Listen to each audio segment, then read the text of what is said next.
welcome back to my channel. My name is Ashlee and I live here in Kingston, Ontario with my husband. We have a 1/4 acre lot and we're considered to be zone 5A or 5B depending on what information you reference.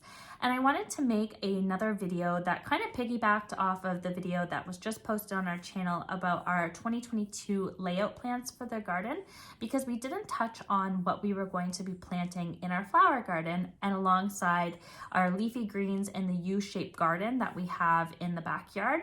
And then we also do have some space up front for some more flowers as well.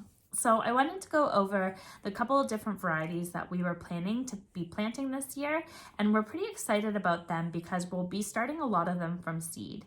Now, last year we mainly went to nurseries to get our plant starts because we just didn't have time with all the vegetable gardening that we were doing. But this year I feel a lot more confident in getting seeds in the ground or getting seeds started ahead of time and being able to have a lot more flowers.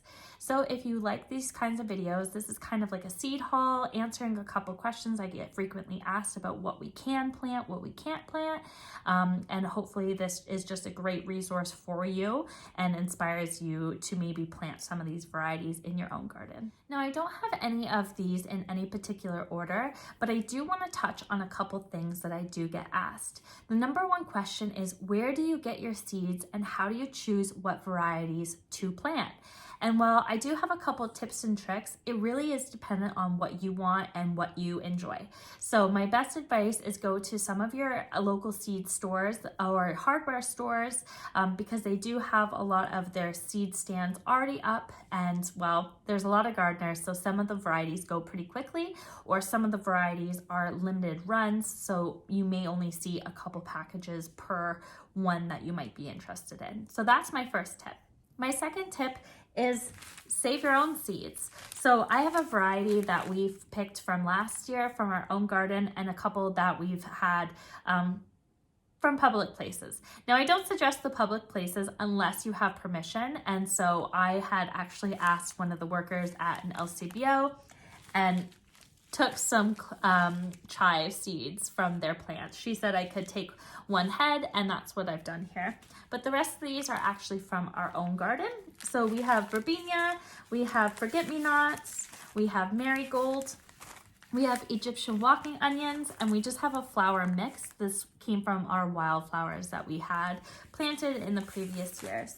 So that's definitely one option for you.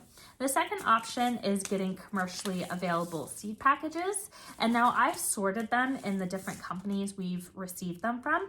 So this first company here is the Livingston Brand, and this is out of Massachusetts in the States. So I don't typically like to get seeds that are from over the border. I find the ones that are cultivated here in Canada have a better likelihood of surviving, but I couldn't resist a couple of these varieties I saw.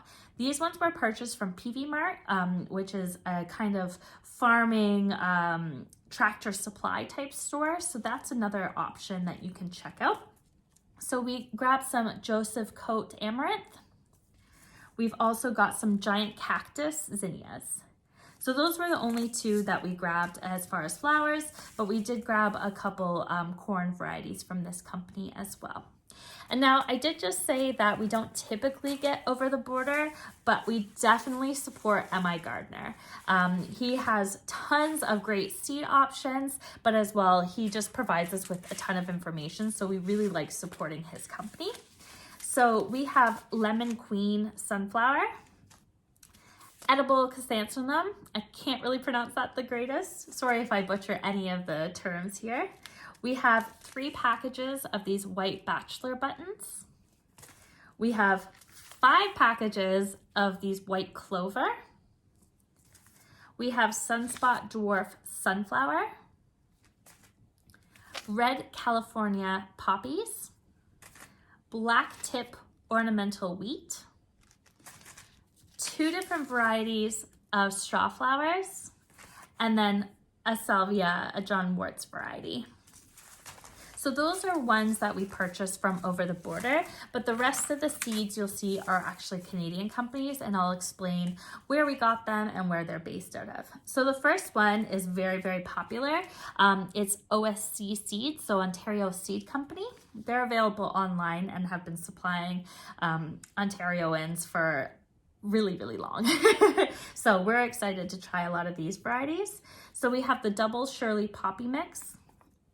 We have the Iceland Giant Poppy Mix. We have the Lunaria. We have Shasta Daisies. We have Portalaca. Again, another one I can't pronounce the greatest. We have some Black-Eyed Susans. And then we have some ornamental grasses. Another Canadian company, now this one is based out of Manitoba, is the Mckenzie Seeds. So we have 2 packages of columbine. I actually tried to plant these last year and they didn't germinate, so I'm excited to try again, and that's why I grabbed 2 packages of this one. I have candy cane zinnia. We have chamomile. We have scarlet flax, caldenias, and another variety of sunflower, which is the Velvet Queen. And finally, as far as flowers are concerned, we got a couple packages from West Coast Seeds. Now this is out of BC, so a slightly different climate, but still a Canadian company. And we have Butterfly Bush. We have Nasturtium Jewel Mix, and then we have some borage. And that's really all we're planning on planting for this year. We might get a couple different seed packages in the future, but for right now, this is all we have. So I hope you guys enjoyed this little seed haul and it inspired you to maybe check out a couple of these varieties. And if you're curious how everything goes, hit that like and subscribe button because there's more garden content coming your way.